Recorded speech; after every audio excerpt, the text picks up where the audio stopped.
Good morning, everyone. I'm very glad to open the first session for today. I can tell you that I'm extremely excited about it because, in a way, it's a session that will focus and gravitate on this book, Professor Shatzmiller's book, this one, Cultural Exchange, Jews, Christians, and Art in the Medieval Marketplace. We're going to have two speakers besides Professor Shatzmiller who will respond. Our two speakers, normally when one introduces people in a conference, it's not always that one knows them. But in this case, I'm very proud to say that I know both speakers. I know them very well. I know their work. So it's going to be a very fun task to introduce both the speakers to you. I'm sorry, I should have introduced myself first. My name is Ephraim Shoham-Steiner, Efi, for those who know me. I teach medieval Jewish history at Ben-Gurion University of the Negev. And our first speaker will be Dr. Sara Offenberg of Bar-Ilan University.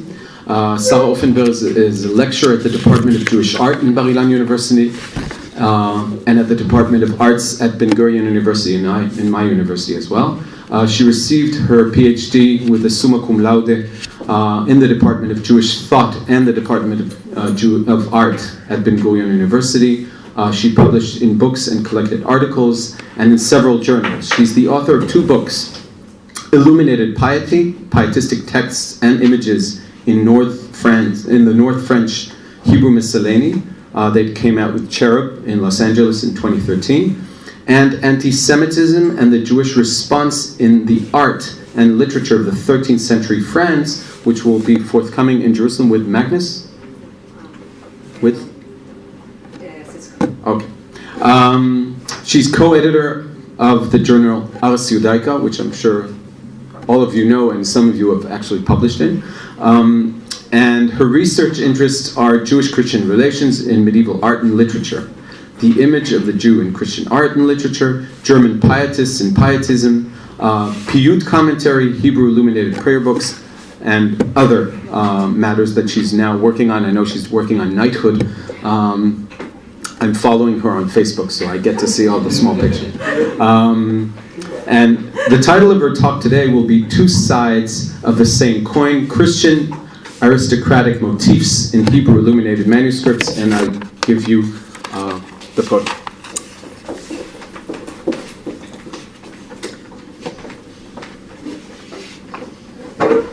We need to turn the screen on.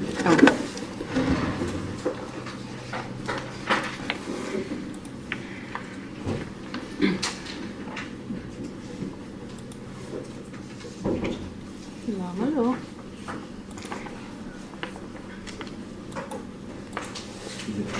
It's not on. Did someone press it? No. Hey, no.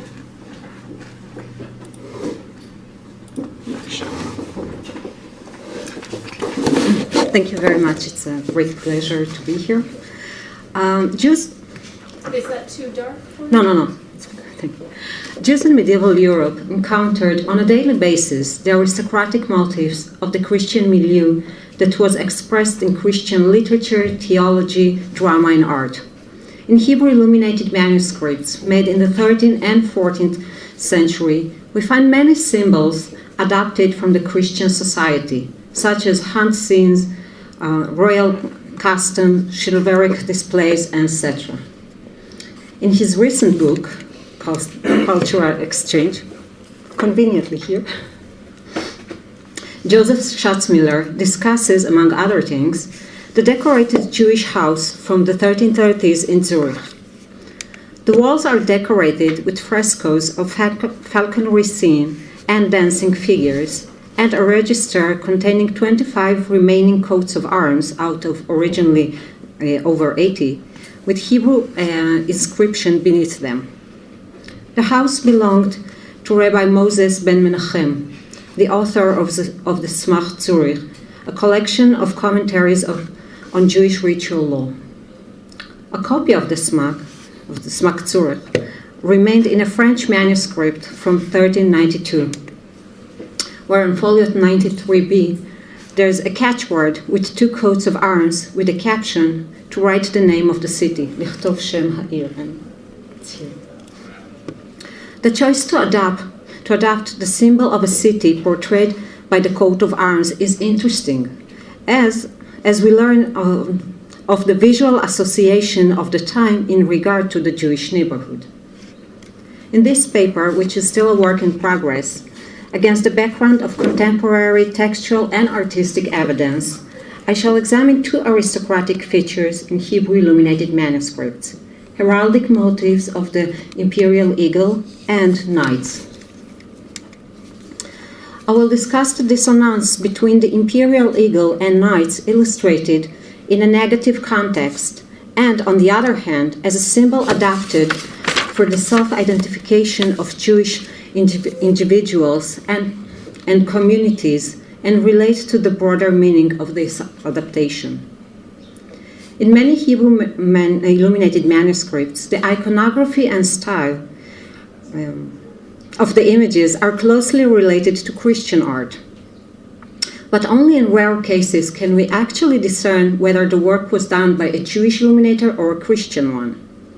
What I'm suggesting here is not that the illuminations were necessarily done by a Jewish illuminator, but rather that the patron or a person on his behalf, such as the scribe, for example, directed the artist to design and illustrate the scenes in a particular way. In 1967, Meyer Shapiro published an article about one of the most famous illuminated Hebrew manuscripts, the Bird's Head Haggadah, which was made in Germany around 1300.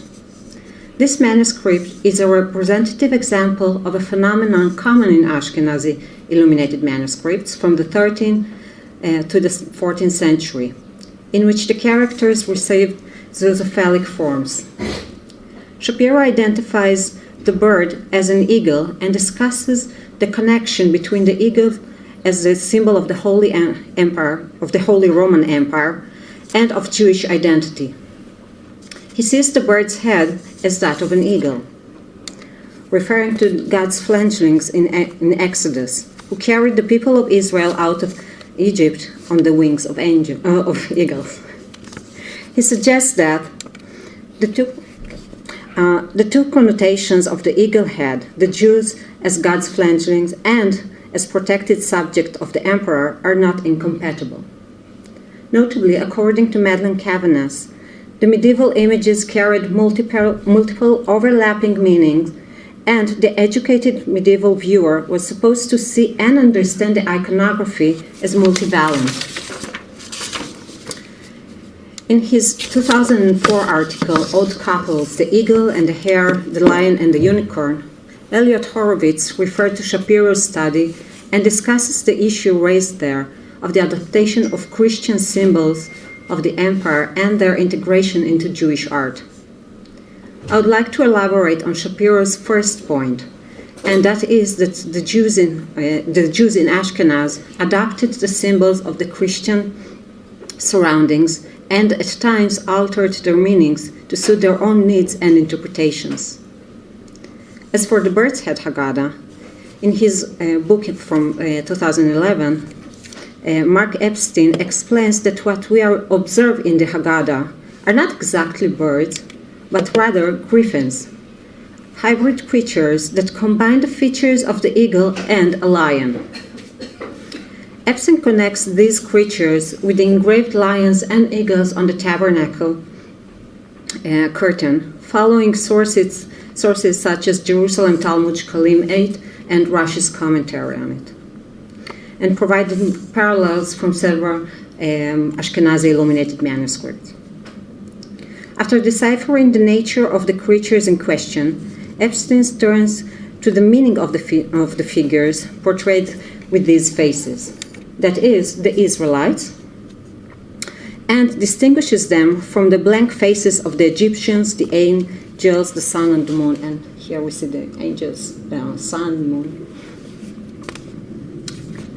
Thus, taking into consideration the meaning of the griffin, according to Epstein, we can conclude that the Israelites are endowed with elevated spiritual nature even higher from those of angels. Previous studies by other scholars have noted a distinction between the faces of the characters. The novelty of Mark Epstein's work lies in his identifying the two persons with bird's head portrayed as part of the Egyptian group. I'm referring to these. He identifies these characters as Datan and Aviram, the Nugshim, Israelites oppressors. In light of this suggestion, it seems that the previous claim that not only the Israelites but also the Egyptians are portrayed with bird's head is no longer relevant. Here we are interested, I guess not, here we are interested not merely in the faces of the characters, but also in the details on the Egyptian side, where Pharaoh is depicted as the Holy Roman Emperor and his knights.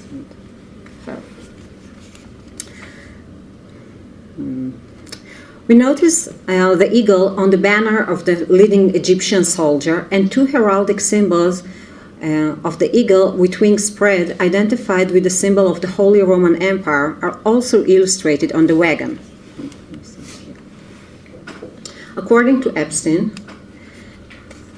I quote, when the manuscript's authorship presents an illumination of Pharaoh's army under the flag of the Holy Roman Empire pursuing the Israelites, for instance, one need not necessarily conclude that this is a response to a particular persecution.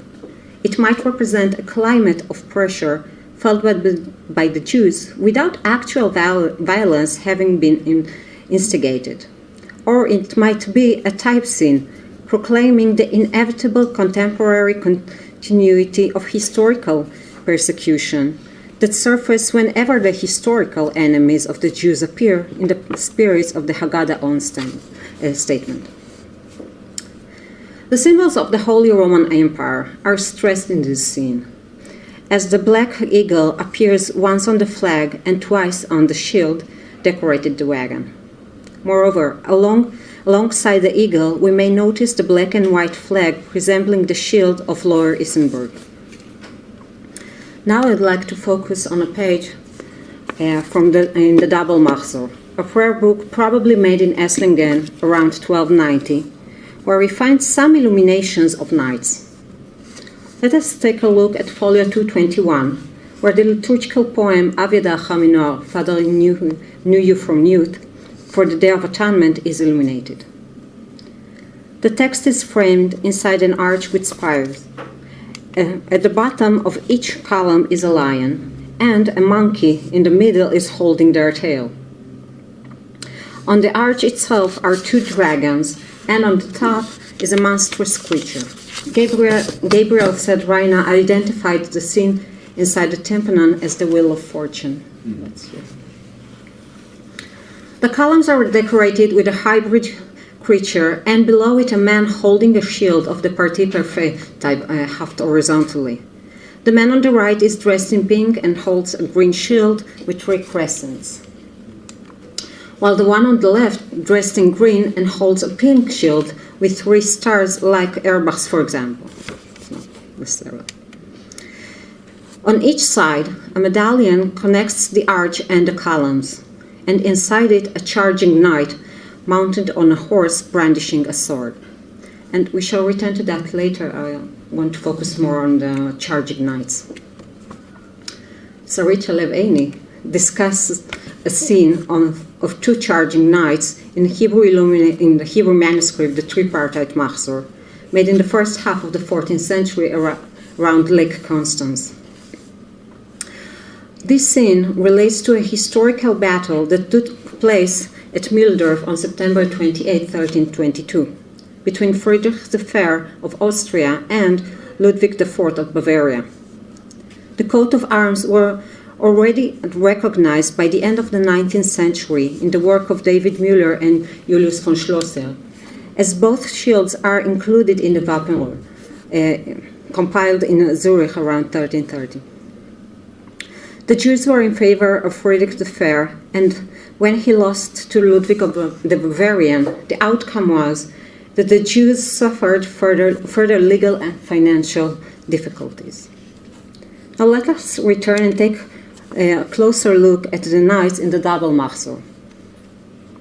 Both are dressed in full armor, while the trappers on their horses display the heraldic symbols as well.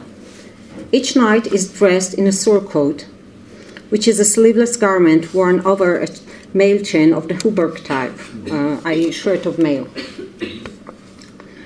This was the custom during the first half of the 13th century, and it continued to be worn for approximately the next 100 years.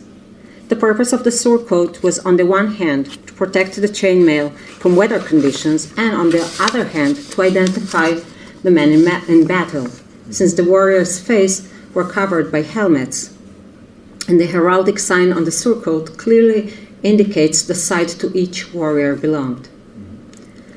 The knight on the right is dressed in red with the heraldic symbol of a lion, while the one on the left is dressed in blue with the heraldic symbol of the eagle facing right. Each knight wears a yellow-great helm, a device developed during the 1220s. It covers the entire face except for the eyes and was used mainly by the more noble knights, such as the cavalry, and not the infantry soldiers. On the helmet is a crest, and according to Charles Ashton, heraldic features on the crest were in use beginning as early as the mid-12th century, but the great crests, such as the one in our image, were used from the second half of the 13th century and never in actual combat, being reserved exclusively for tournament purposes, and the only one who could participate in a tournament was from noble origin.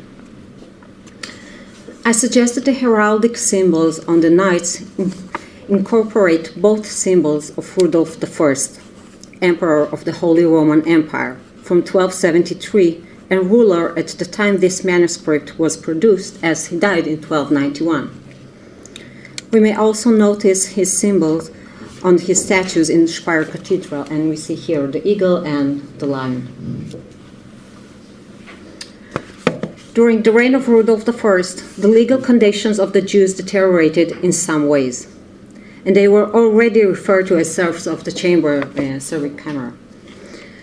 The Jews were limited in terms of where they were allowed to live, and Rudolf I even banned them from leaving some cities, including Speyer, Worms, Mainz, and Oppenheim, thus forcing them to remain in these places. The possession of any Jew who tried to leave Germany were seized and added to the emperor's treasury.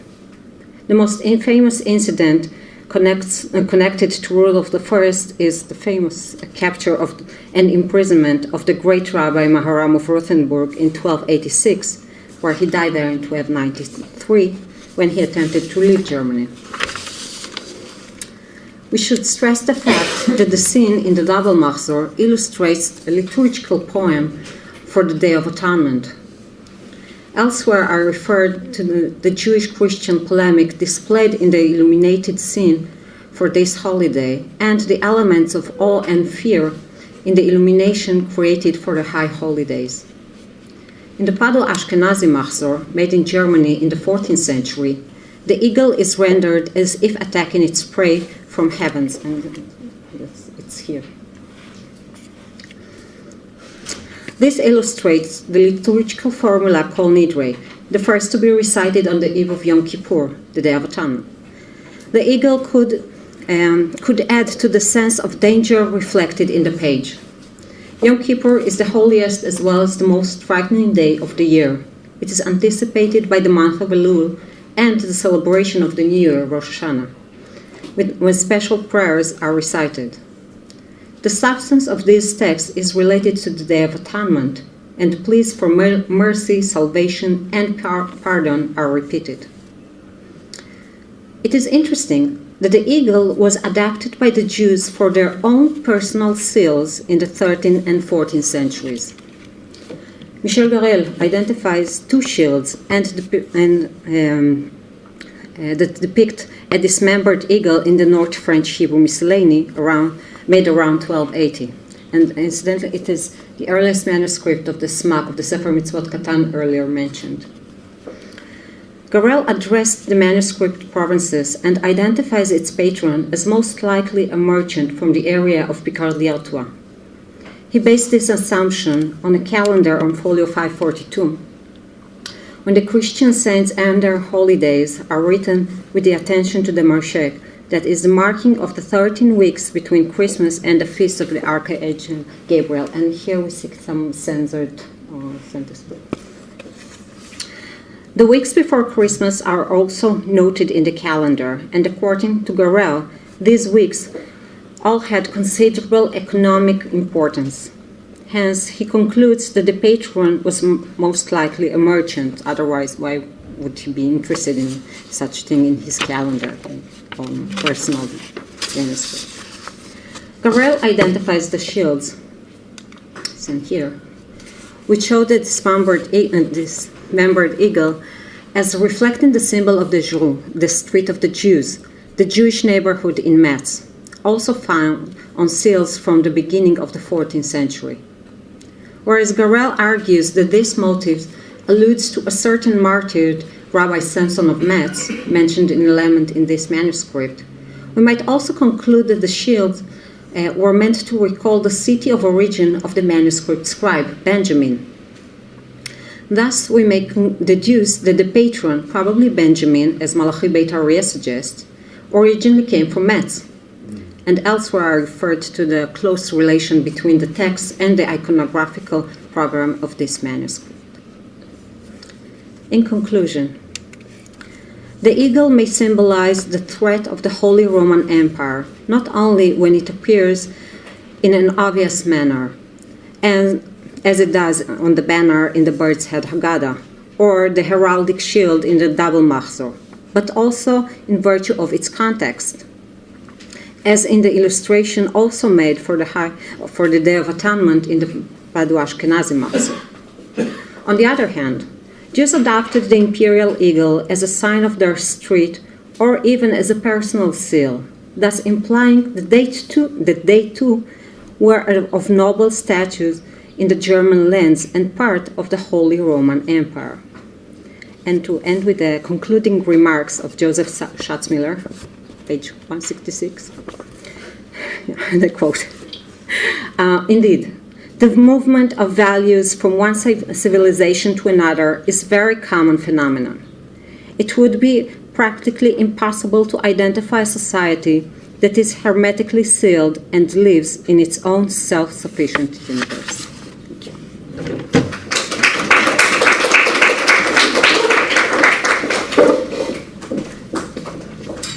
Thank you, Sara. I think it would be for everyone's best interest if we save questions and comments to the end. We'll let Merav speak, and then Professor Shatzmiller, and at the end we'll collect questions and address all the panelists at the same time.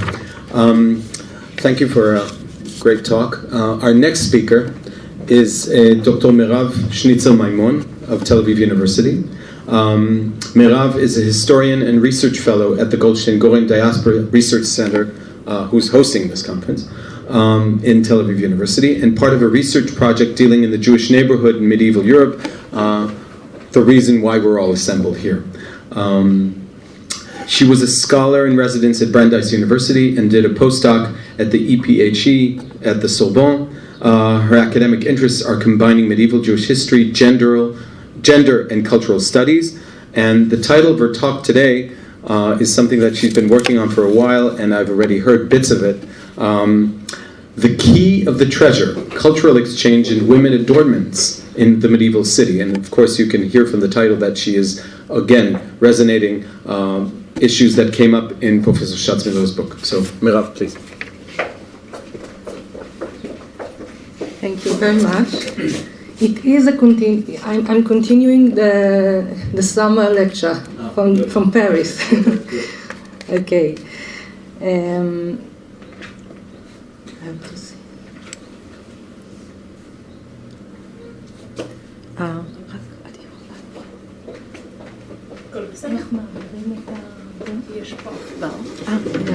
בסדר, בסדר.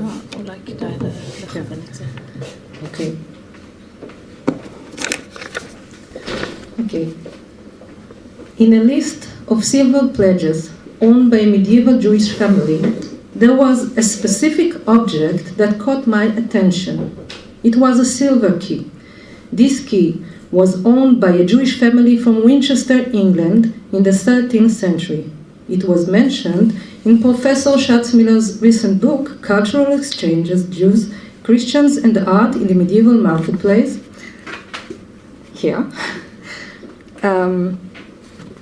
Reading about this silver key made me wonder what was the purpose of a key made of silver?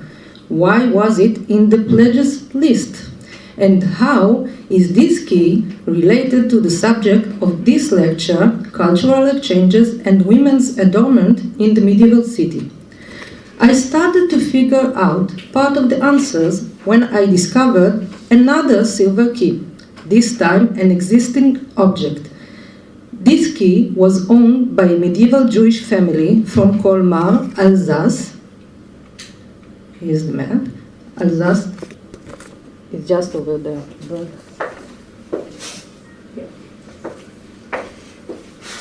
Okay. Their property is today known as the Colmar Treasure. The Colmar Treasure is a collection of jewelry and coins dated back to the 14th century. The quantity of jewelry in this treasure indicates that it might be a collection of pledges as well.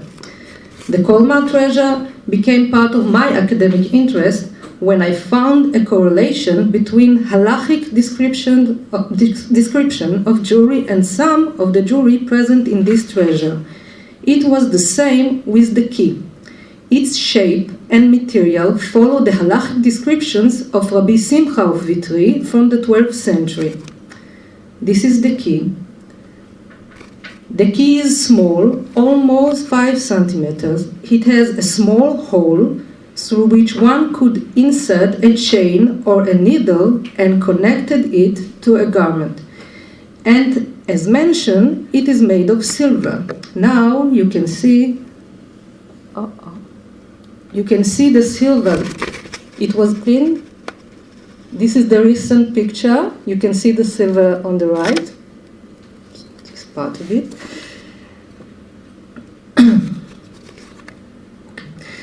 The Colmar Treasure, excuse me. Okay. According to Rabbi Simcha of Vitry, this key had a purpose related to women's customs and adornment during Shabbat. In order to understand this connection, I will first relate to the halachic discussion of wearing jewelry on Shabbat. Wearing jewelry in the public domain during Shabbat is forbidden by halakha. The halachic prohibition was debated by sages. Debates can be traced to the times of the Mishnah and Talmud in both Eretz Israel and Babel, 2nd centuries onwards. In these debates, most of the sages indicated that jewelry were among the objects one mustn't move from the private domain to the public domain during Shabbat in order to avoid carrying tiltul. Still, limited permissions were given to wear jewelry attached to the body. The Geonim of Babel during the 9th and 11th centuries added limited authorization to wear rings. Yet, during the 11th and 12th centuries in northern France, these authorizations were not sufficient. Rashi and his followers faced other customs of adornment. Women in their communities adorned themselves on Shabbat with jewelry that could be removed easily and were not attached to their body. They kept many jewelry and hair decorations on. It seems that the role of fashion in Jewish women's life in northern France had changed. The halachic texts indicate this change. There are indications for the increasing use of jewelry and increasing concern about their design and fashion, both on Shabbat and daily life. There is a cause for the changes in women's adornment. Both halachic sources of the era and modern studies pointing on the growing importance of jewelry and fashion in Jewish women's life, beginning in Champagne, from the end of the 11th century to the 13th century. These changes were part of the cultural and economic developments in northern France. It was a result of increasing importance of fabric markets and fabric industry. It affected both Jewish and Christian women's customs of adornment. These women used to live in close proximity. The appearance of Jewish and Christian women of the era was similar. They used the same jewelry, clothes, and shoes. Here, two examples. Here you see a scene from Genesis. This is biblical Dinah. When she is going to the city to meet the girls, you see, they are the same, and here she's buying in accessories shop. So you can see they are similar. And one more example from a Jewish and Christian manuscript. Okay, Rashi used the vernacular language, French, in order to name and describe the jewelry, clothes, accessories, and even hair design of Jewish women in his community. There is a correlation between Rashi's descriptions, the illustrated manuscripts of the era, both Jewish and Christians, and archaeological finds. One of the parameters of the growing importance of fashion in women's life is the growing quantity of jewelry and dresses owned by women. Wealthy women used to lock their jewelry in several boxes and carry the keys on their belts. Carrying a number of keys on their belts was both a sign of their wealth and a sign of their household management.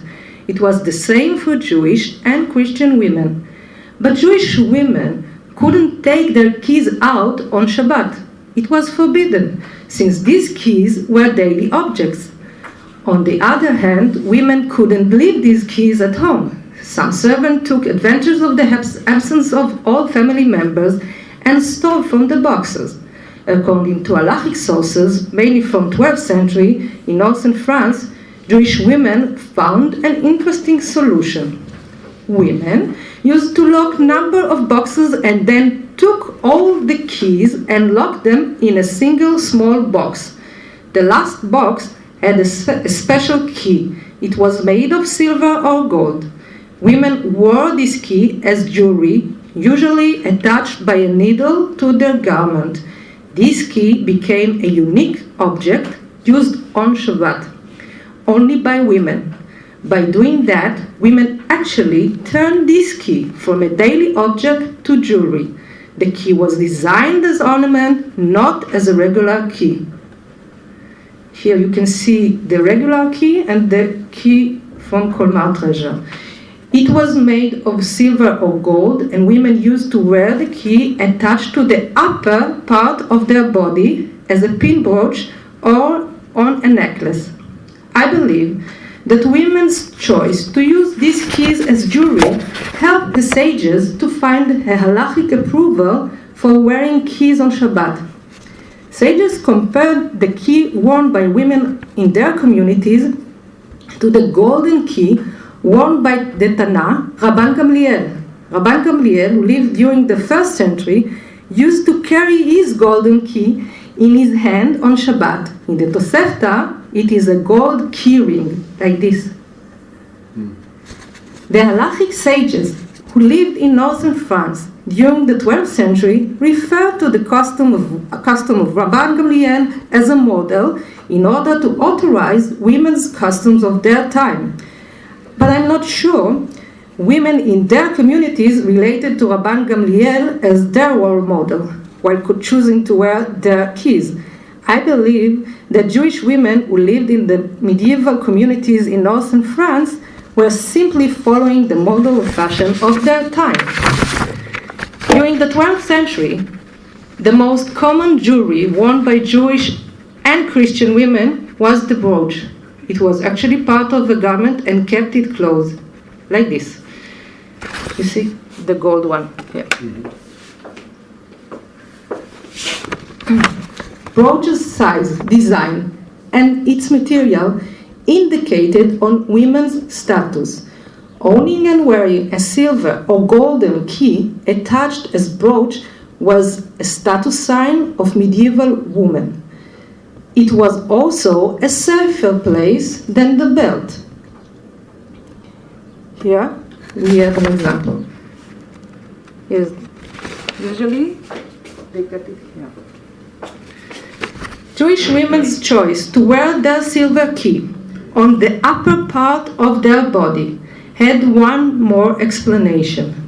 In the halachic book named Kolbo, dated on the 13th century, the author is pointing at people's common custom to take off their belts with all attached objects prior to the entrance of Shabbat, like this. This is the regular belt. The author claimed that people act in this manner in order to draw the line between daily life and Shabbat. It appears that the belt with daily objects on had major significance in that era, not just for women. However, in regard to the silver keys from Winchester and Colmar, we are still not certain that they were actually used by Jewish women during Shabbat. Keys, as already mentioned, had deeper cultural meaning both for Christian and Jewish women. Christian women used to wear these keys as a symbol of their status as married women. Silver keys were used usually by wealthy Christian women, and silver keys were also used as fertility amulets. Here, this is from Erfurt. Since silver key had important significance also for Christian women, we can assume that the key in the pledges list from Winchester could be originally owned by a Christian woman. It is a possibility. But I believe that the key in the Colmar treasure was used by Jewish women on Shabbat. The presence of another object in the Colmar treasure helps us to understand the purpose of this key. It is the needle, this needle. This needle has been described alongside the silver key in halachic sources. Rashi and Rabbi Simcha of Vitry named this needle a spangle, a spingola.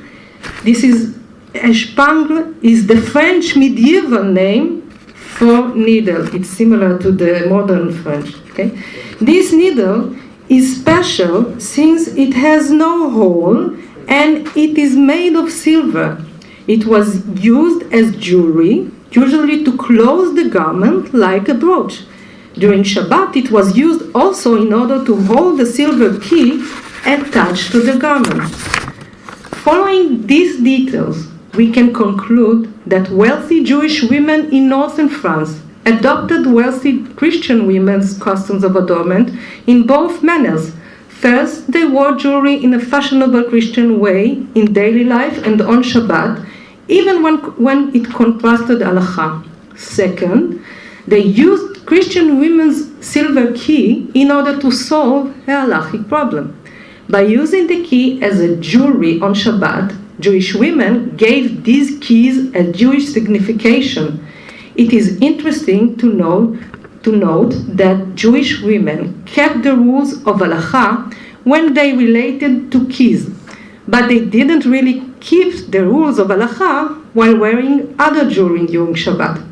Until now, I didn't find sufficient answer. I assume they didn't have choice concerning keys since keys were defined as daily objects. Eventually, sages of the era authorized both customs, wearing jewelry and wearing these keys on Shabbat.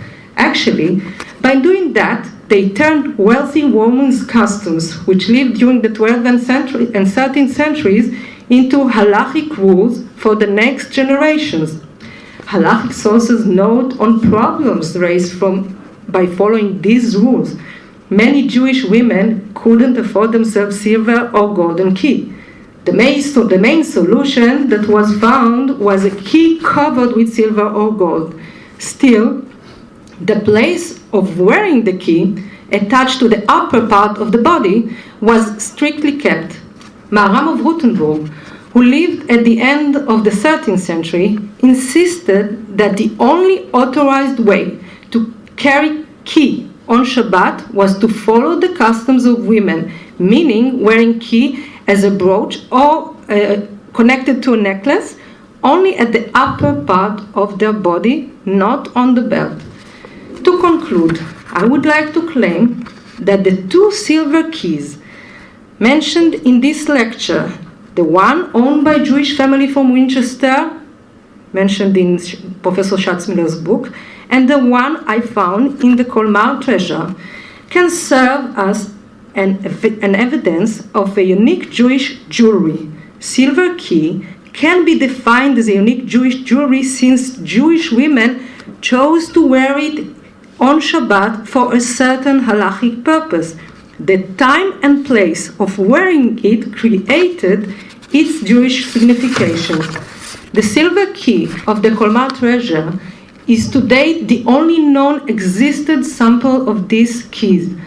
It is also an example of Jewish women's special customs and an example of cultural exchanges between Jewish and Christian women in the medieval city.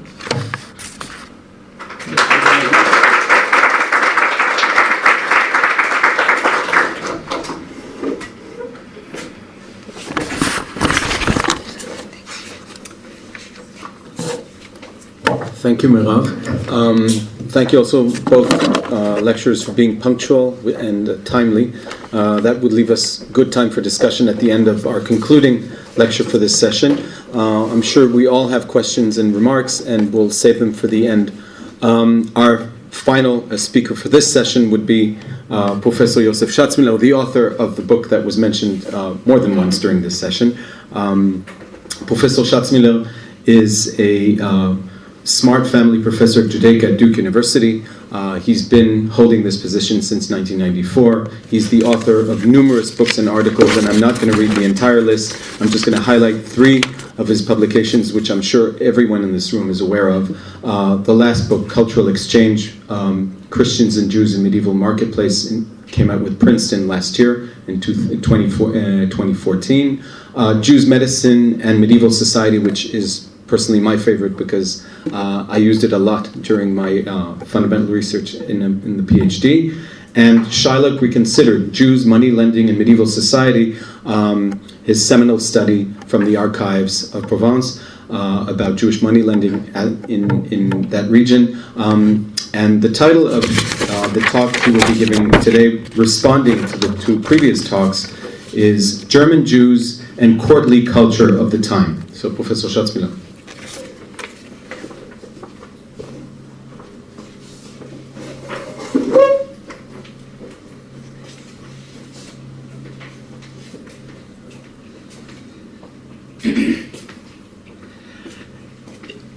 Thank you very much. And before starting my little expose here, I would like to mention 2 things. First of all, that my idea was to label the book Jews and Christian Art in the Middle Ages. And Christian art, not in Christian art, which everybody writes. However, the Princeton people, who are cleverer than me, thought that this kind of title will sell better, which they were right. What I am presenting to you is, I thought that it should serve as an introduction to this book. But because it deals with literature and literary input into Jewish life, people, the readers, thought that it will confuse people. And I didn't publish it. In the meantime, of course, all kind of new data did surface, And what I'll present to you is basically a work, text in work. I would like also to mention my late friend Bezalel Narkis, who founded, as a matter of fact, he and his father, the study of Jewish art at this country. My book basically follows what his father did publish. Mordechai Narkis published a small article, and Bezalel did republish it. For years, he used to ask me, how is your book doing? And I told him, well, you know, it advances, but evidence surfaces slowly. Finally, when the book was ready, when I had the galley proofs, I came to Jerusalem and called him up and told him, his name was Sally among his friends, well, I could show you the book. And he says, I cannot receive you. I'm right now after my 4th operation, and I'm not in a state to receive you. Unfortunately, he therefore did not see the book, for which he and his father are basically the initiator. So let his memory be blessed. Today I'll talk to you about medieval Jews and the surrounding courtly culture. During the 100 years between 1150 and 1250, the literary production of Ashkenazi Jews reached one of its highest points. Thus, they contributed in their way to the surrounding society 12th century Renaissance. Their attitude to their neighbors and their neighbors' culture reflected the relative well-being they enjoyed during this time, not persecutions. Professor Joseph Dunn, the specialist of literature of the region, noticed, for example, that expressions of hatred towards Christianity, its ceremonials, and its institutions are abundant and easy to detect in the hundreds of exemplars assembled in Sefer Hasidim of 1200. More difficult, according to Professor Dunn, is to document expressions of hostility towards Christians, the Goyim themselves. In what follows, I propose to take this observation a step further and suggest that the Jews were not always apprehensive and that their attitude was at times appreciative and benign to their neighbors. Thus, in exemplum number 1301 of the book states briefly that, I quote, there are localities where the Christians, not Jews, perform justice. The Hasidim, in another instance, are able to imagine a miserly Jewish entrepreneur who exploits mercilessly his hired laborers while his Christian counterpart exhibits much consideration and magnanimity. Another exemplum points to the serene and composed, in Hebrew tarbut, manner, the composed manner that hovered over services in the churches. This in contrast to the tumult that prevailed in the synagogues. Although Christian sources do not always depict such an idyllic picture, this observation seems to have been a commonplace among the Jews. Isaac ben Joseph of Corbeil, a French rabbi and codifier of about 1270, expresses the same criticism. I quote, "Let them, the Jews, look out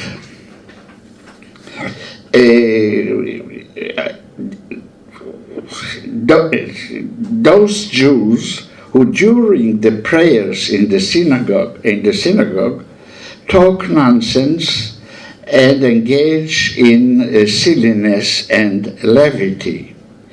They avert thus the way to heaven of their children." He quotes, "We," continues Isaac, "have to behave better than the disbeliever idolaters, the Christians, who stand in their churches as if they were mute. And much more so, we must be disciplined since we stand in front of the King of Kings."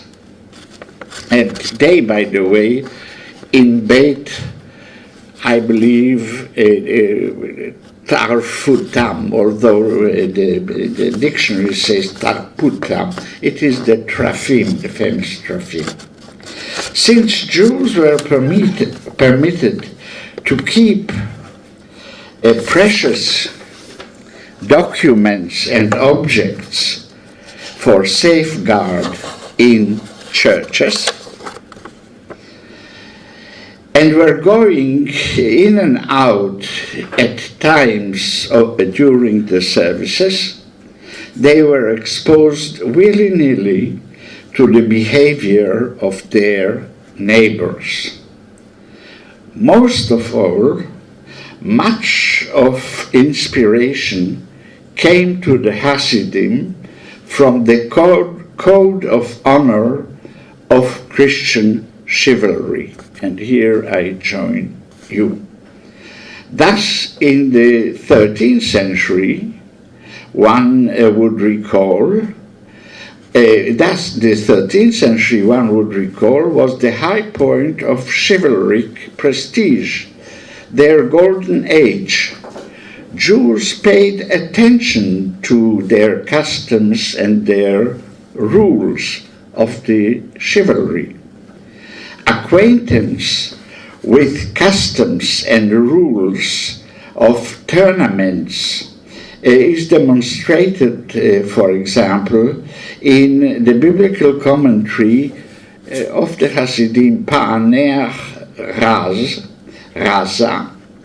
The author knows that when a knight manages to unseat a rider in a joust, quote, the victor asks the names of the defeated in order to boast in the city, and the defeated refuses to reveal the name for this very reason. Chivalrous tournaments were possibly at the origin of a wedding custom where young men, Jews of the time, would meet the bridegroom on horses. One could not avoid notice these Christian knights. They were many to be found. A survey in Champagne in 1172 enumerated in the province of Champagne 1,900 knights that owed services to the counts, rather the countess. When Frederick Barbarossa knighted his two sons in Mainz in 1284, the King of Bohemia is said to have appeared in the great extravaganza, accompanied by 2,000 of his knights. In England, in the 18 years later, King Henry II believed that he could rely on the help of 1,700 of his 5,000 knights that were present in the country. While in the Sicilian list drawn up by the last Norman ruler of the island, the number is 1,118. So there were many of knights around. In their business activity as well, Jews must have not avoided contact with the knights, with the chivalry. When I looked first for evidence of transactions between Jews and knights, results were rather scarce. Still, among the objects discovered in the 13th century on the premises of an English Jew, a set of knightly armor and other war instruments were found, most certainly left as surety for a loan. The knight's name was, by the way, Stephen Engine.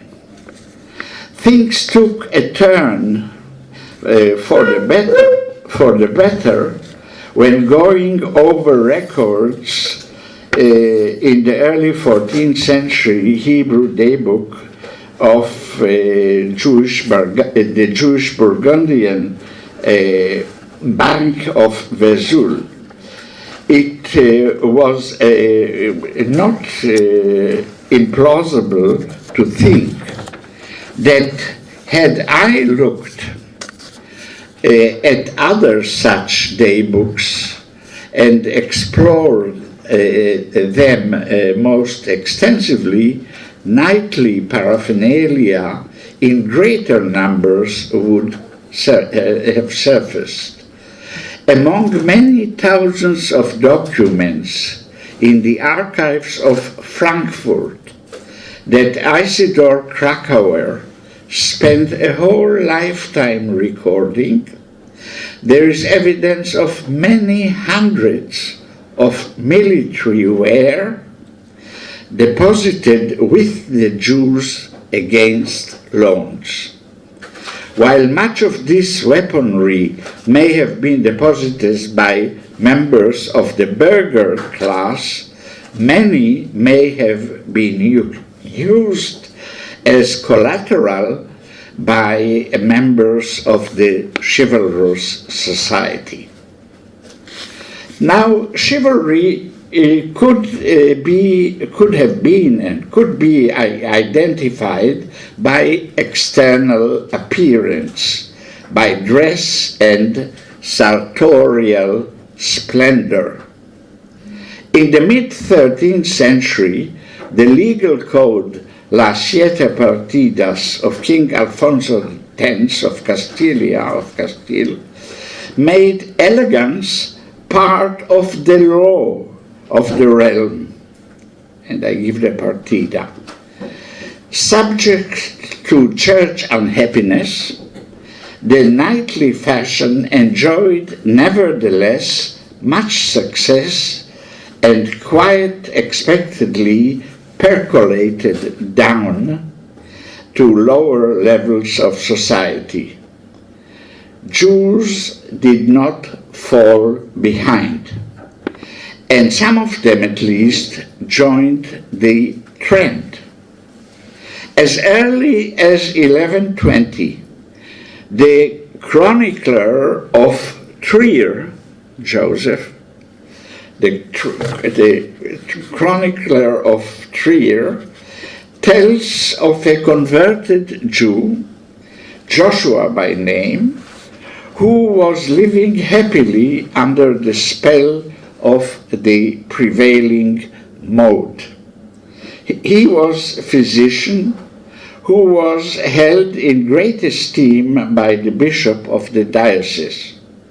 Yet, while still Jewish, he could be seen in public circulating and dressing in chivalrous manner. Circulabat militaris habitus, writes the chronicle of the Gesta Treverorum.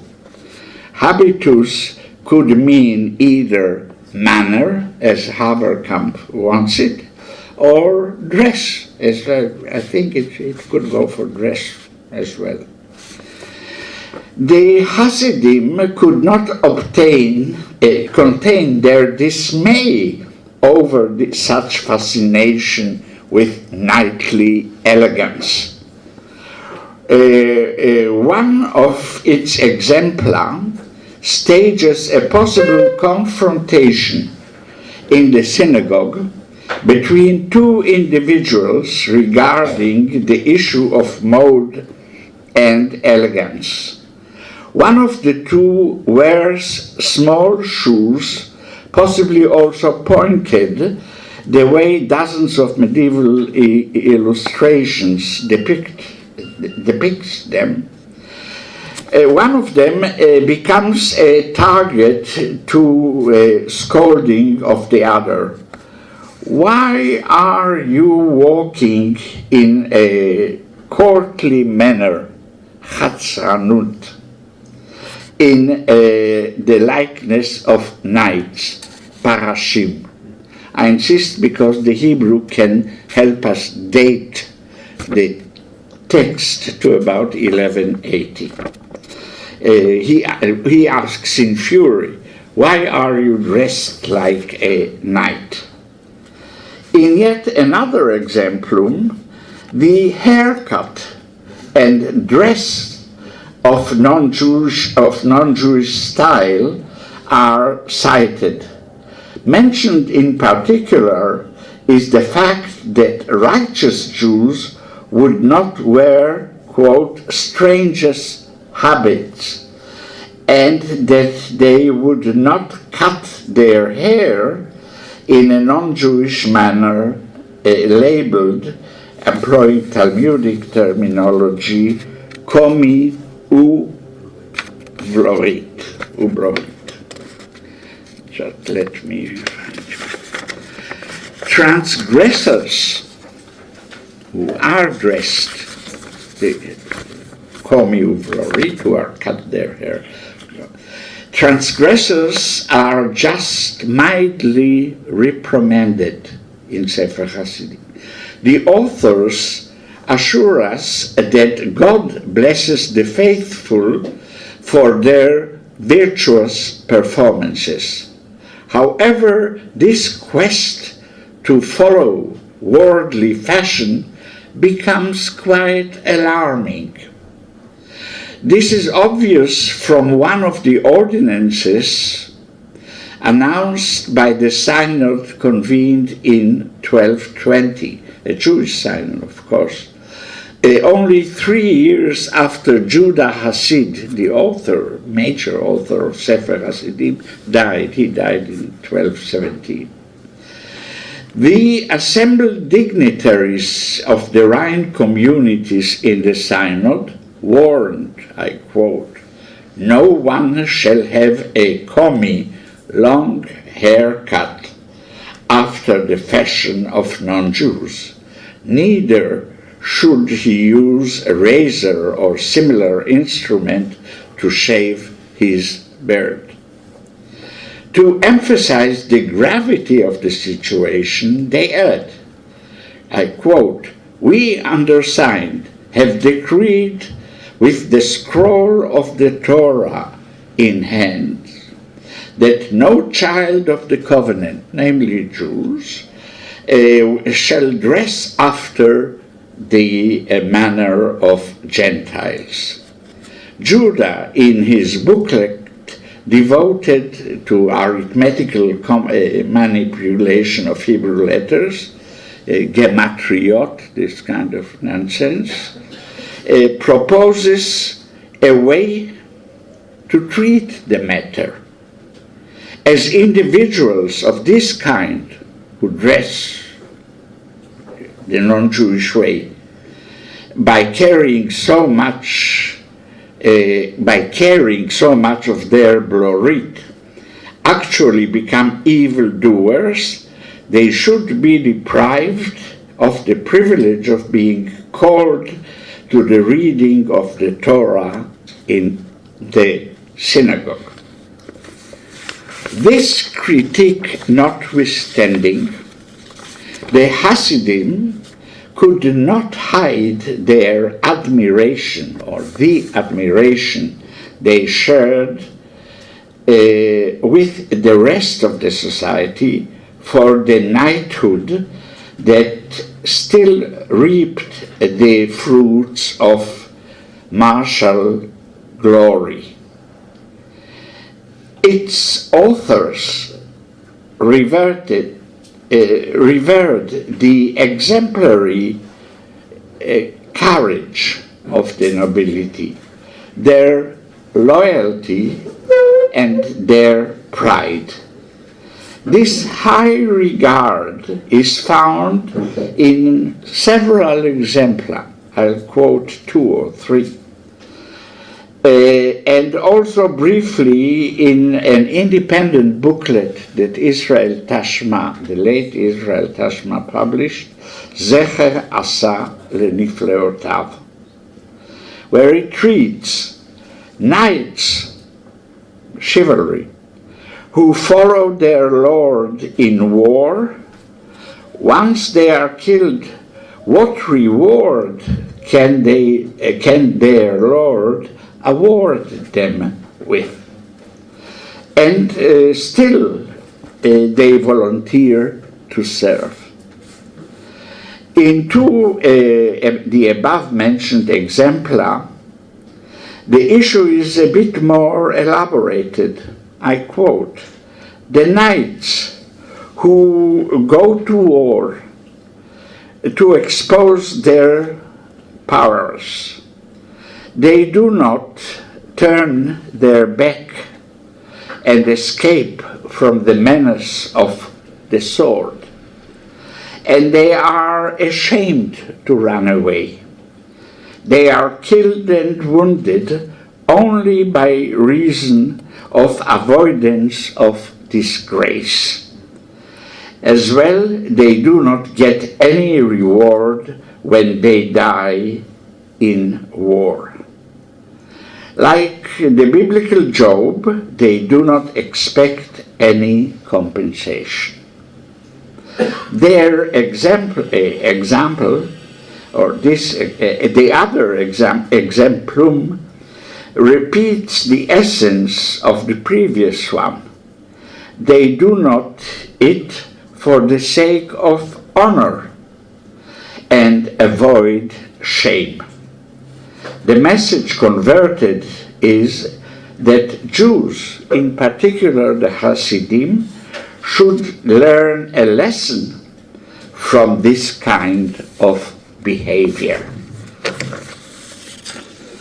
It goes without saying that such idealistic image was not shared by everybody.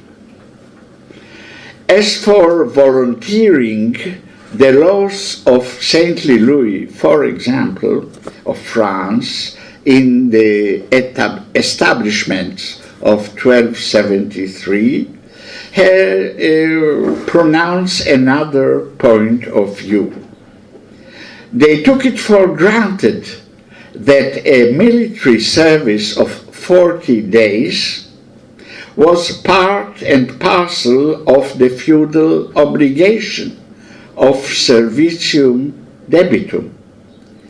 If the knight wished to prolong the service beyond 40 days at his own expenses, he was welcome to do so, yet he could not be forced to comply. If the military situation required any prolongation beyond the customary duty, a knightly warrior should be remunerated beyond the customary duty. He should become a soldier, somebody who is being sold, who is being paid. Sold, of course, in French. So much for the dry letter of the law. As for their courage and powers, the famous John of Salisbury writes in 1159, he was far less enthusiastic.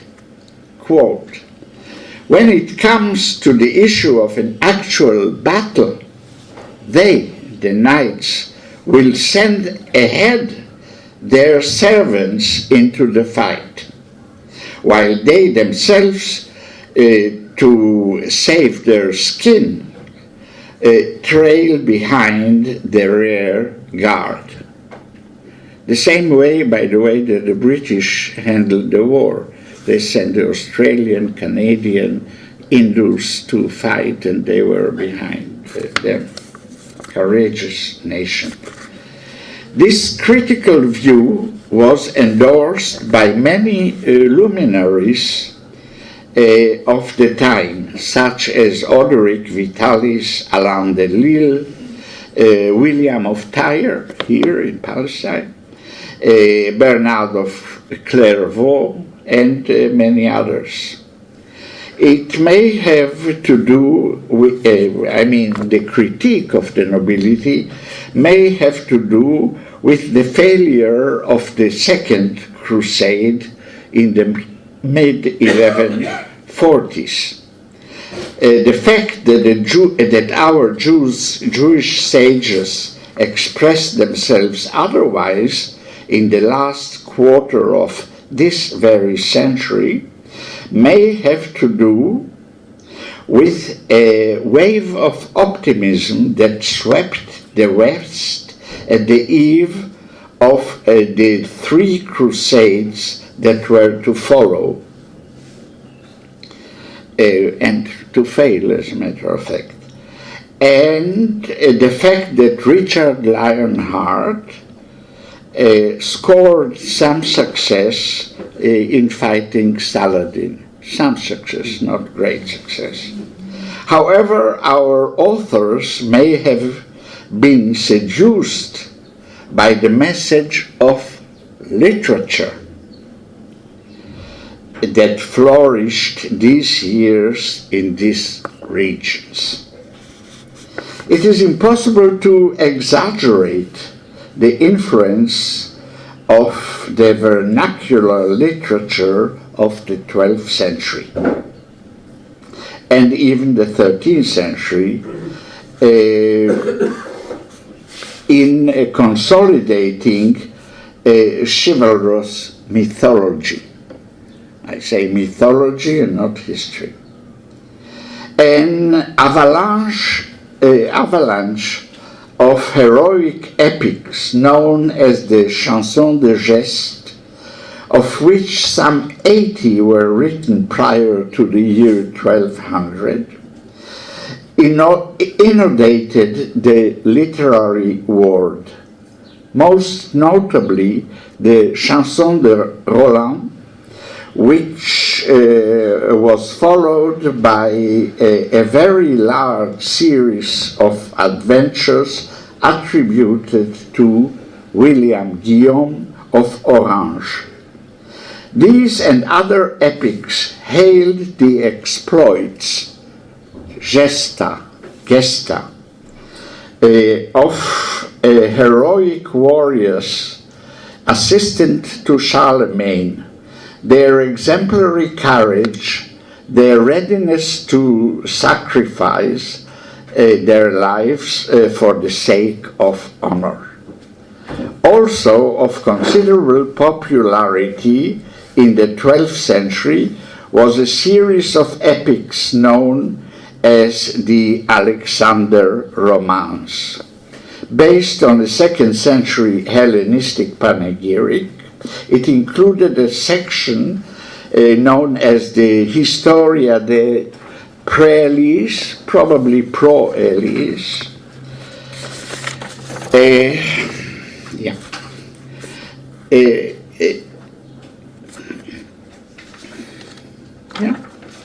The impossible stories of the marvels and fantasies of Alexander encountered in the campaigns fascinated the readers and encouraged the medieval author to enrich even the stories even further. Several French authors, first among them Alexander Bernet or Alexander of Paris, produced a number of versions of the book. As early as the 1170s, a German version, the Strasburger Alexander, was reworked, while the Hasidim were so much active.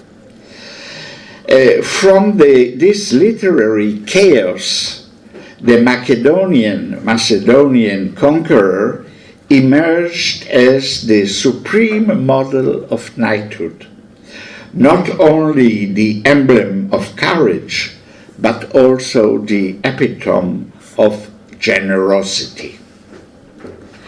You want me to stop? Okay. Contemporary to Judah Hasid were also writers of great influence, as a woman by the name of Mary of France, and a writer by the name of Chrétien of Tours. Both left us a considerable literary heritage. Mary was known to Jews of the time for the fables, many of them included in Mishlei Shualim, which is discussed here by Tovi Bibrink.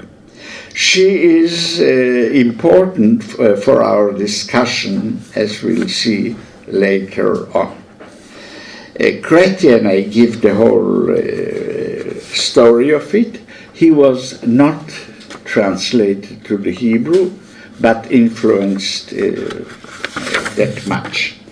Now I'll have, of course, to be short. I should say that Jews did read German literature in German around this time.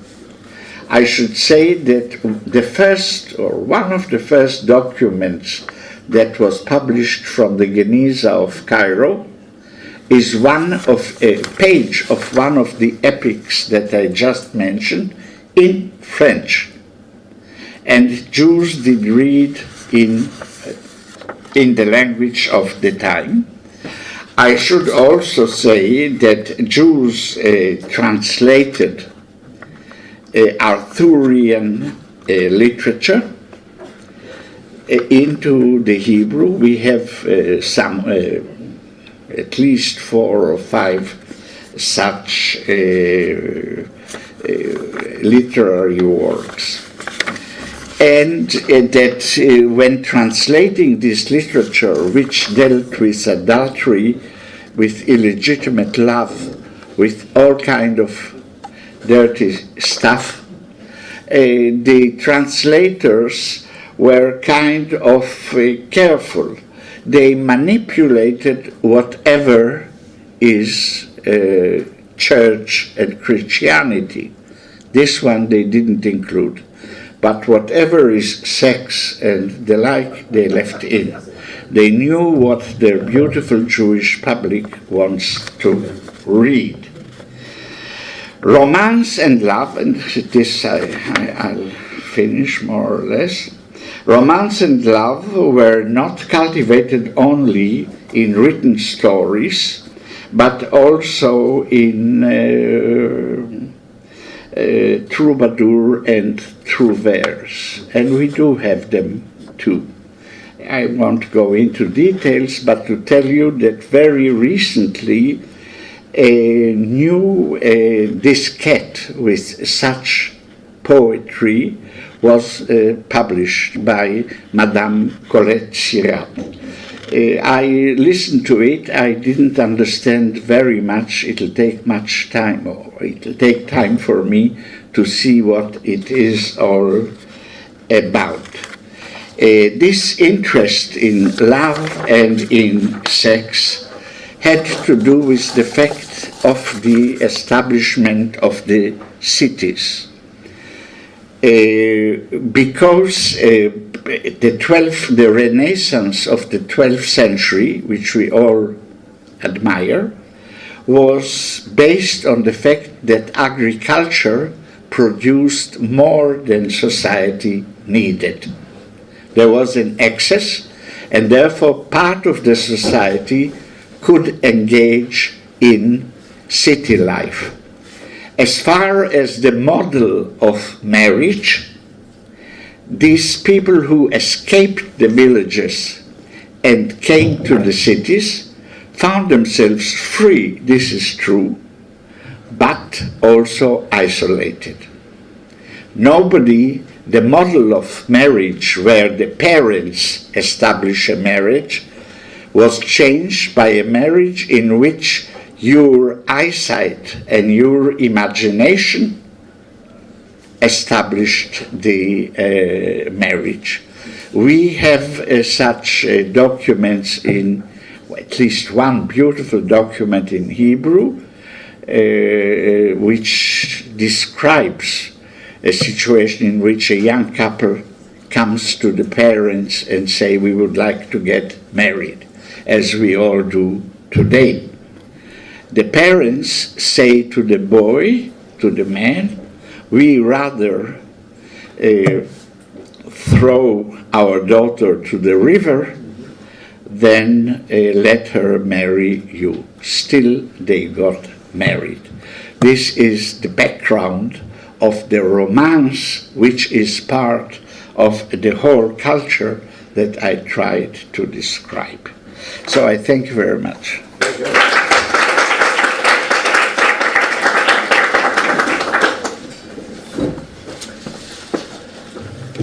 Thank you very much, Professor Shatzmiller. Don't go. I'd like to ask the panelists to please take their seats here at the front table. And I encourage you to, after they've taken their seat,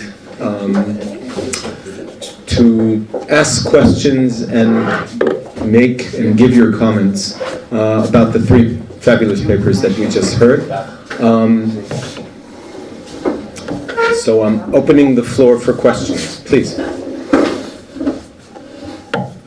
Yeah.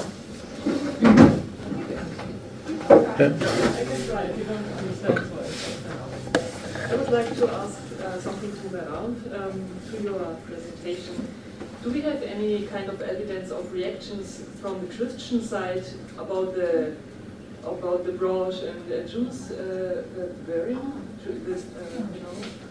Because I'm asking not in the late Middle Ages, as you know, you have a lot of texts saying, like from the Christian side, saying Jews are not allowed to wear such kind of clothes, they should not wear these kind of stuff.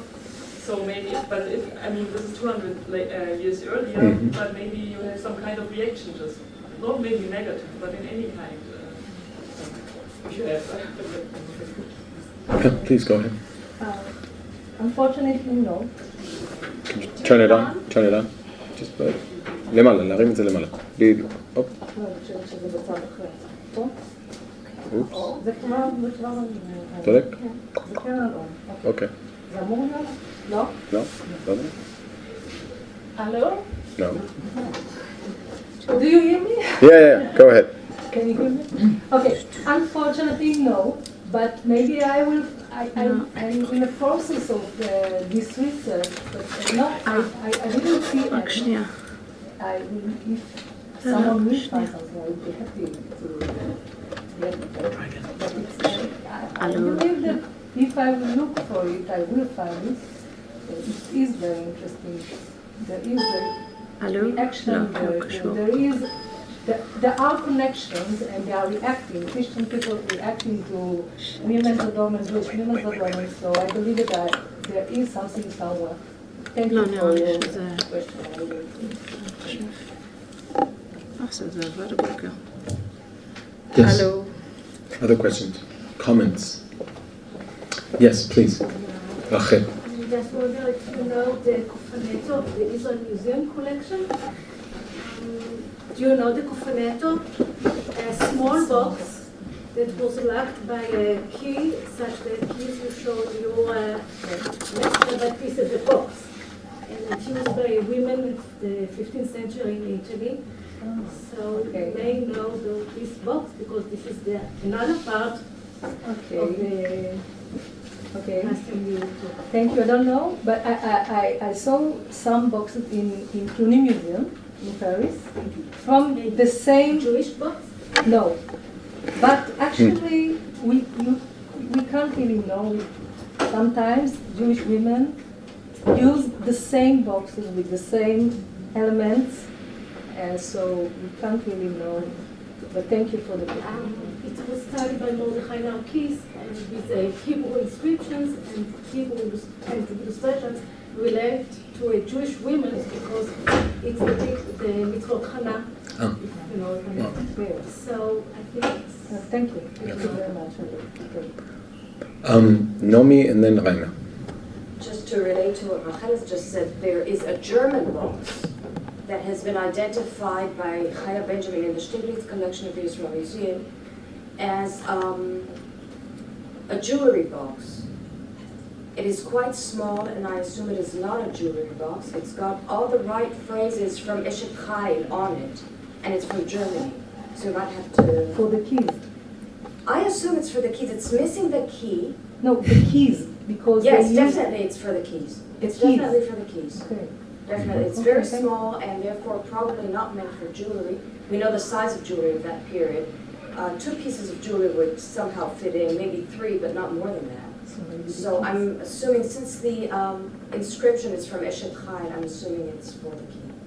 No. For the keys, I'm sorry. For the keys. Thank you. Raina.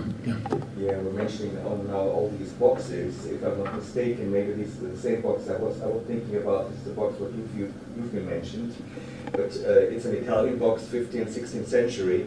But I remember it with Yiddish inscriptions. No, It's in no, Hebrew? it's a special Hebrew dialect of Italian. Well, Or anyway, I Italo- remember something in my Yiddish lesson that we had to read.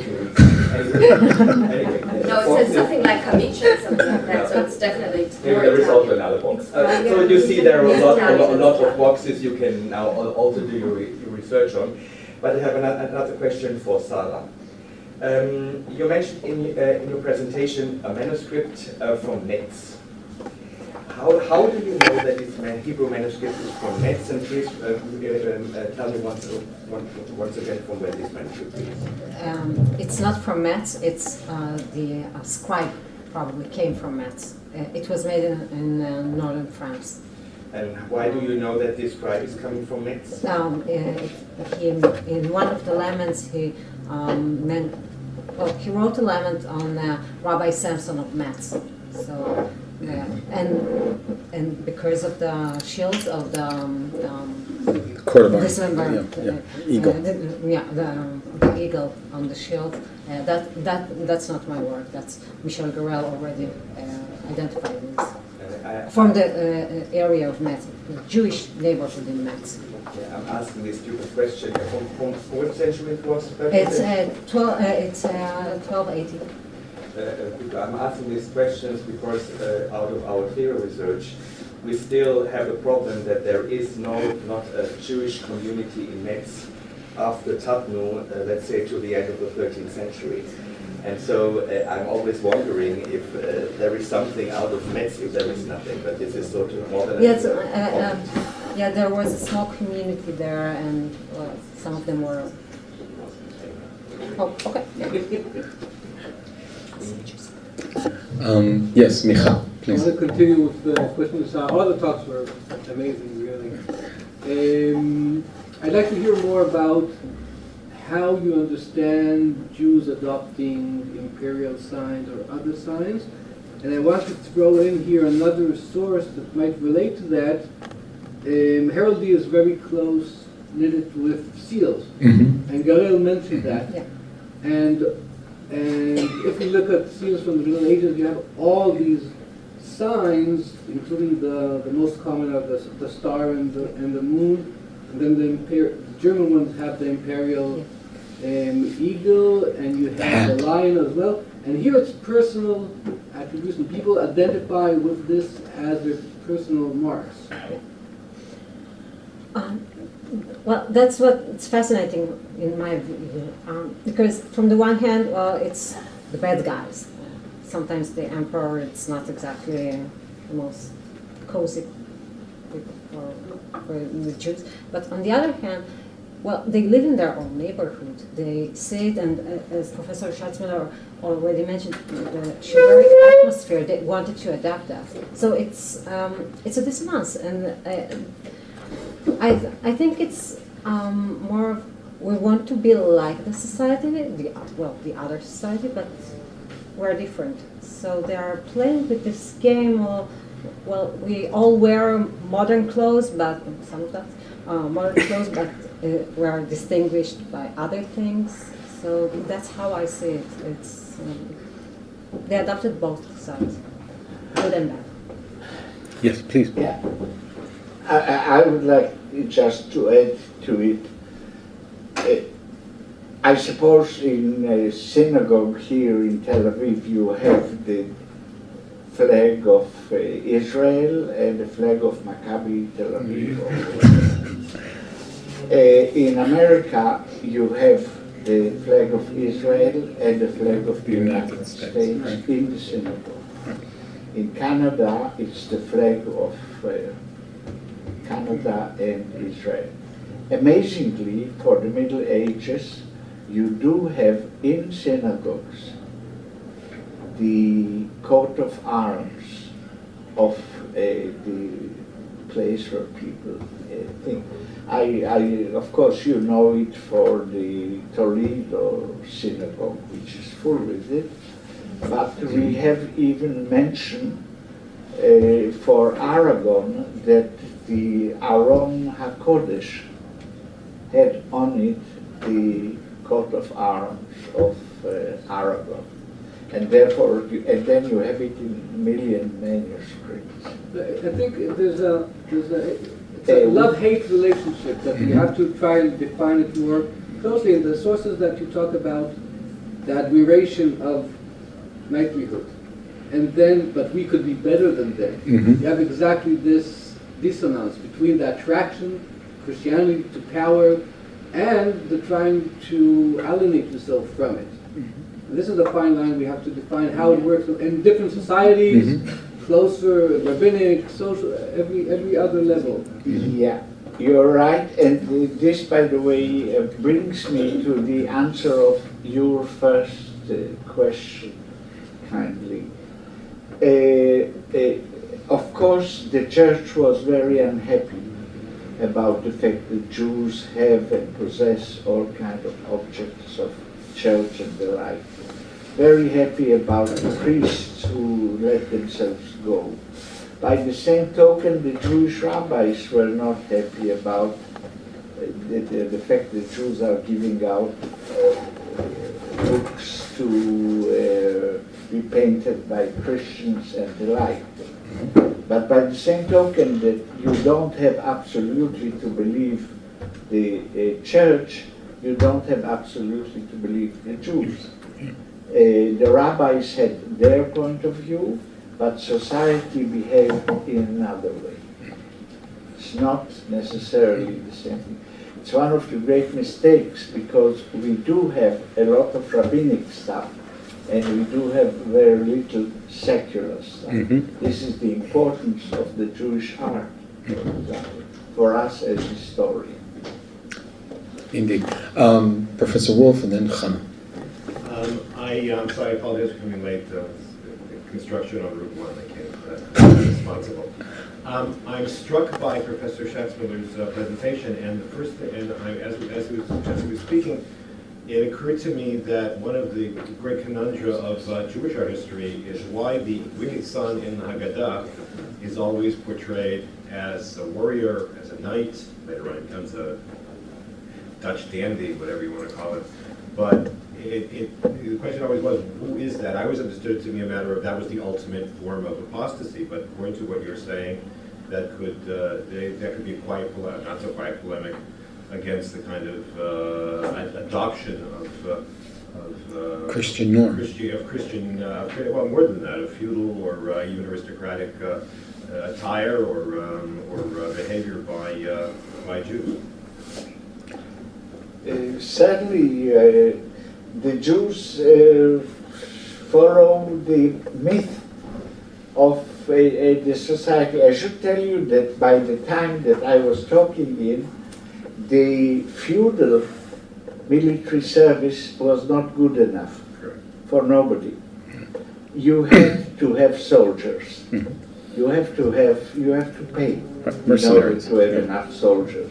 The feudal thing was right. The thing which led to the start of the use of mercenaries. But the interesting part of that is, in addition, the halachic material that deals with the question of Jewish dress in the the earliest discussions we really have in the 13th century, 14th century, and then it goes into high gear in the 15th century.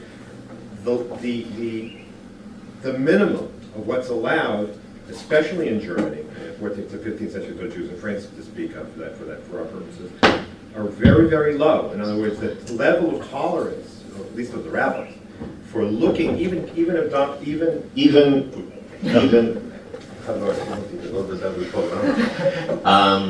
but even adopting even semblance of a Gentile look was only allowed if you're traveling between cities and you might get killed. So there's a very strong, wide discrepancy between the reality you're describing and what the rabbis are struggling to. If I may barge into the conversation, we do have a responsa that talks about, as Professor Shatzmiller had demonstrated from Christian sources as well, we have responsa discussing people who have in their possession shirionim. Right, they use them in 1096. Right, and not only belonging to others or deposited as collateral for loans, but apparently people owning their own. So if that is acceptable among certain circles, that is something that if the fashion is to wear this as a form of displaying one's status in society, one's monetary status and so on, it makes perfect sense. Except that what to make the distinction, and that's what we have to prove, is that when were they wearing it? If you're talking about long distance, not to shul probably, as opposed to certain types of showgoers who make a point of not covering their guns. Yes, indeed. We can discuss that later. That they possessed arms in order to travel. In fact, explicitly you find sources like that. The question is wearing. I mean, if that would be, talking about the Jewish neighborhood. Were some of these guys walking around, strutting around that way in town within the, in the Judengasse, to be anachronistic? From what you said and what Professor Shatzmiller has noted, that was happening. What's striking is the only two direct discussions of conscious imitation of Gentile mores. Is the first is the 14th century in Spain, and then sort of lesser known Italian rabbinic figure named Joseph Colon. One of your buddies. One of my nightmares from 25 years ago. But anyway, so the question is that's going to be ultimately the test case. I should, if you don't mind, of course, Jews, like all of us, very much communicated on mythology. Historians are troublemakers, basically. They discover things that we don't want to know. We want mythology. We want Kennedy to love his wife, and we want Ben-Gurion to be a genius. I mean, we have our preferences. In this sense, the Jews were like anybody else.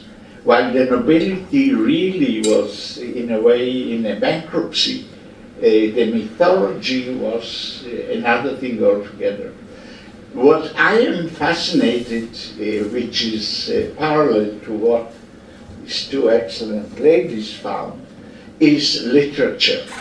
That Jews read German literature in German.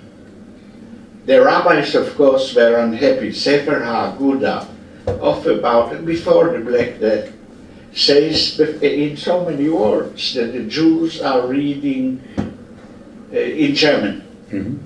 And you mentioned the author of the North French Mussolini, Mashal HaKadmon. Samak Zuri. The Samak Zuri, Moshe ben Menachem, says in response to Sefer HaAgudah, they were contemporaries, he says, most of the Jewish public, he uses the term olam, but it means public. He says most of the Jewish public reads now German stuff. Now how do they do it? And this may be interesting because people are making huge mistakes. Jews were, here is a text in German, and I'm not supposed to read German, but I can write here A, Aleph, Bet, Gimel, Dalet, and the text become a Hebrew-German text, and I can read it. Now, we have in Germany such documents which our friend from Trier, the historian of medieval German literature, Scheminski, helped me. He came to me, he showed me these documents, and I saw, and he wanted me to say what's written there. And it's abracadabra. Nothing is written there. Each Jew that read it added a letter, making out of it a Jewish-German thing. And then he could read it. So this is fascinating. And as a matter of fact, another side of what we just heard about Jewish art and Jewish Christian symbols and so on and so forth. I just wanted to say it because there is huge mistakes. People who saw those Hebrew letters believed, not knowing to read Hebrew and not knowing the halachic story, believed that these German romans were written first in Hebrew and translated to German. Before I hand it over to Chana, she wanted to ask a question. I'd like to add one more point. As you know, I'm fixated on Cologne, and among the documents that were found in Cologne, and I say documents because, as some of you know, in the archaeological excavations that were conducted in Cologne the past few years, the archaeologists came up with slates, and the slates have Hebrew writing on them. Some of the slates with the Hebrew writing on them, as some of you know, have chivalric tales in Hebrew characters in German. the second oldest texts in Yiddish surviving from Europe. If I'm correct on this. It's not German. It's not. Yiddish. No, it's not. It's Judeo-German. Okay, it's I'm not going to delve into that machloket, but again, we're talking about stuff that is coming across and is being appropriated and is being used on a daily basis, surfacing on slates. In other words, someone was either writing some sort of I don't know, maybe a draft paper for a parchment or whatever. But I promised Hannah to ask a question, so please. I have one short question for Merav and one short question for Sara. Merav, I am familiar with the idea of keys as ornaments on Shabbat, but of house keys. You mentioned at the end that the women's keys were the basis for the later halachic discussion about house keys, or am I mistaken? No, any keys. As eventually developed actually as an ornament for a belt that men could carry out. Or for a tie. Or for a tie, but also for a belt. That it gravitated downwards as the belt became less as carrying daily objects, and but that's much, much later. Right? This is a debate. Okay. Do you want me to answer, or maybe you should? And for Sara, you showed the manuscript of having the chivalric symbols in the night on Yom Kippur liturgical services. And have you found that this to be a theme, or is it specific there, or also for in general for high holidays? And if you have any beginning thoughts on that. It's not a theme that's related to the high holidays. Well, I can't say like I need to go over the entire corpus of manuscripts, and well, for now it's not something I'm doing. But I am looking for coats of arms, and in each manuscript or each synagogue or whatever, we need to find out what's the immediate context. I can't say in overall that in all manuscripts it means one thing, because it's not. In each manuscript it depends on what's the liturgical poem, what's the other connection, and that only then I can relate it to the entire. In theory, it fits to the high holidays because you have the theme of God as king. But yeah, but well, yes, but it depends on what. Why shouldn't they just portray one motif? For example, the lion, or the Lion of Judah, or something like that. So I think that we should be very careful when we're trying to apply one thing on another artifact. It's open. Okay. It is a debate where actually we are talking about the beginning of the custom in the 12th century.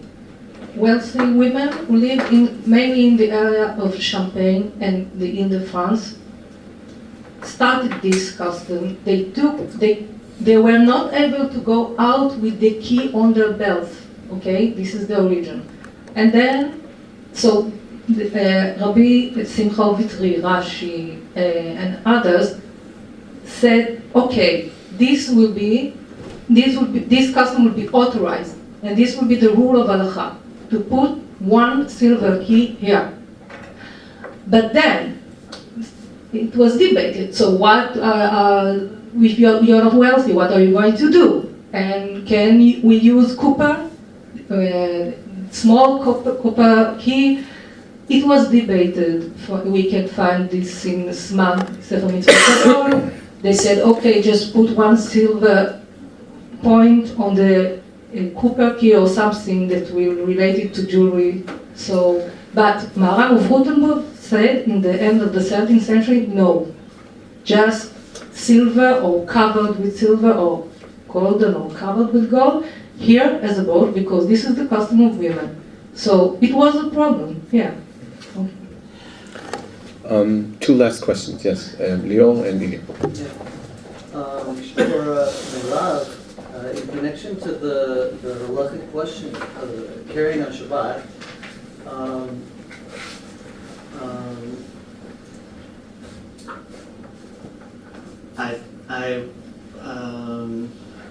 there are basically three categories of things that were carrying comes into question. There are basic everyday objects, which are prohibited. There's clothing. Clothing is permitted, all types of clothing. And then there's jewelry, which is the gray area. So the distinction between putting the pin with the key up here, as opposed to on the belt, is that it clearly becomes established as an article of clothing, because it's serving to close to. It's a brooch, and it's part. It's part of the garment. It's part of the clothing. Then it becomes being categorized as art of clothing. That gives a very strong basis for the permission. It seems like that's the main distinction. I wasn't sure if Hannah, when she was talking about the keys on the belt, you're referring to a modern belt with the. I know it's modern, but I assume it started much earlier. Yeah.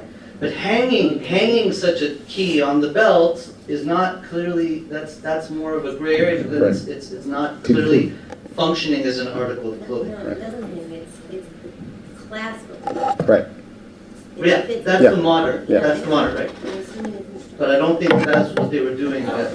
Then I had a question. Then from Merav, I had a question. There was something that was not clear. I found it very persuasive that this key was used by women in this manner with the pin as a brooch. But you stated that Christian women also wore a key in such a manner. Then it wasn't clear to me what the proof was that it was worn by Jewish women in relation to the laws of the Sabbath, if it was already worn by Christian women in a similar manner. That is. Yeah.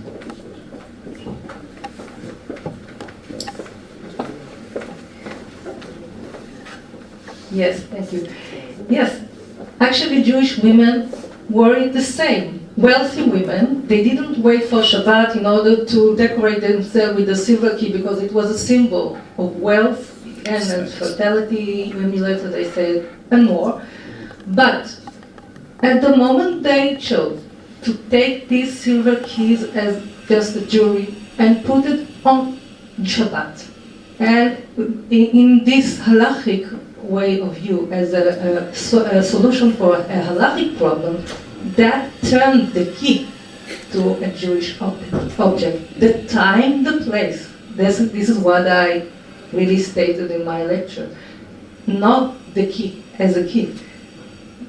So this is the difference, just the time. And of course, after that, it became, this was the rule. If you want to have a key, the only key is this key. Okay. Ilya? Thank you. Just maybe a note about, I would say, a Freudian model of life head in the subject of imperial or heraldic symbols in synagogues and in manuscripts. I think in many cases the situation is much more complex because if you think about Dina de Malkuta Dina, it was correct in many cases, but it can, and it was right about the feelings of Jews that think that the emperor or king really protects them in the medieval laws of serva camera. But anyway, if we look closer at the depictions of royal emblems, for example, in Toledo, we can reveal that the description in Hebrew proposes another interpretation of the towers and lions the towers of Fies and Lions of Ariel. So this subversive meaning may just uncover the Jewish, maybe hidden, dangerous view of the contemporary royal rule as transitive only to the way of towards the rule of the King Messiah, the King, who will rule on the base of the Torah and not be blessed by Christ as emperors. So I think the situation with the emblems in Toledo is more complex, and I believe even the same subversive meaning may be applied to the emblem of a pope that was carved on the Torah Ark in Rome in 16th century. Thank you. My lords, ladies and gentlemen, we are 5 minutes late, and I conclude this session. Thank you very much for a splendid session, and I think